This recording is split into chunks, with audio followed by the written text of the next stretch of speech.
Amazingly, I am flawless, peaceful, beyond nature and of the form of knowledge. It is ironical to be deluded all this time. As I illumine this body, so I illumine the world. Therefore, either the whole world is mine or nothing is. Now abandoning this world along with the body, Lord is seen through some skill. Just as waves, foam, and bubbles are not different from water, similarly all this world which has emanated from self is not different from self. On reasoning, cloth is known to be just thread. Similarly, all this world is self only. Due to ignorance, self appears as the world. On realizing self, it disappears. Due to oversight, a rope appears as a snake, and on correcting it, snake does not appear any longer. Light is my very nature, and I am nothing else besides that. That light illumines the ego as it illumines the world. Amazingly, this imagined world appears in me due to ignorance, as silver in seashell, a snake in the rope, water in the sunlight. This world is originated from me and gets absorbed in me, like a jug back into clay, a wave into water, and a bracelet into gold. Amazing. Salutations to me who is indestructible and remains even after the destruction of the whole world from Brahma down to the grass. Amazing. Salutations to me who is one who appears with body, neither goes nor come anywhere and pervades all the world. Amazing. Salutations to me who is skilled and there is no one else like him, who without even touching this body holds all the world. Amazing. Salutations to me who either does not possess anything or possesses anything that could be referred by speech and mind. Knowledge, object of knowledge, and the knower, these three do not exist in reality. The flawless self appears as these three due to ignorance. Definitely, duality, distinction, is the fundamental reason of suffering.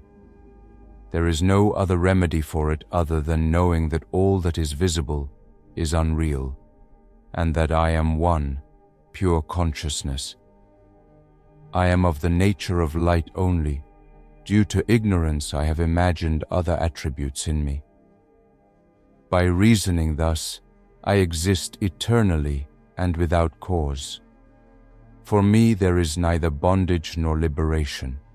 I am peaceful and without support.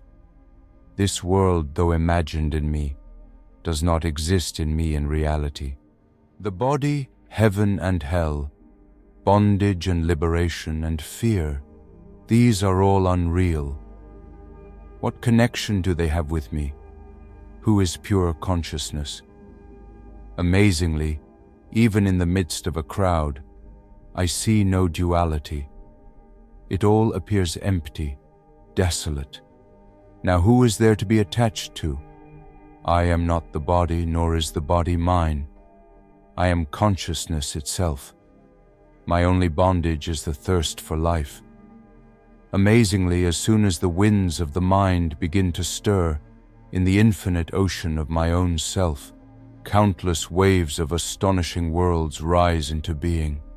And just as suddenly, when these mental winds become still, in the same infinite ocean of myself, the world boat, carrying the trader-like Jiva, is destroyed, as if struck by misfortune. Amazingly, in the vast infinite ocean of my being, the waves of life arise, they meet, they dance, and then naturally dissolve. In the boundless ocean that is myself, the world drifts like a ship, moved by the winds of its own mind. Yet it stirs no disturbance in me. Waves of the world arise and subside in the vast ocean of my being naturally, by the play of illusion. Yet I am untouched, neither increased nor diminished. This world, just a flicker of imagination upon the endless sea of myself. I abide beyond form, in supreme stillness and peace. In that infinite, stainless expanse there is no sense of self, no otherness either.